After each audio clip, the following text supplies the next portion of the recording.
صباح الخير، عاملين ايه؟ ازيكم؟ شجرة اللوف ساعة الصبح بتكون زهرتها في منتهى النضارة، لكن للأسف عايز اقول لكم على حاجة، ان زهرة شجرة اللوف دي مش بتعيش كتير اوي، ممكن اخرها يوم او اتنين او تلاتة. هي الهدف منها ان هي بتجذب الحشرات عشان عملية التلقيح، لكن الزهرة الجميلة دي هتبصوا تلاقوها واقعة. شايفين؟ واقعة. بتقع الزهرة الجميلة دي بسرعة خالص.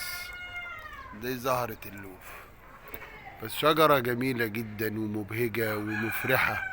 قد ايه انا ما بكون سعيد وانا واقف وسط الزرع، لما بتزرع حاجة كده وتلاقيها طلعت وتلاقيها طلعت ثمرة. الوردة الجميلة دي رغم ان هي ما بتعيش، لكن بتبهجك وتسعدك. حاول تزرع، حاول تبسط نفسك، ازرع وافرح، نهارك فل.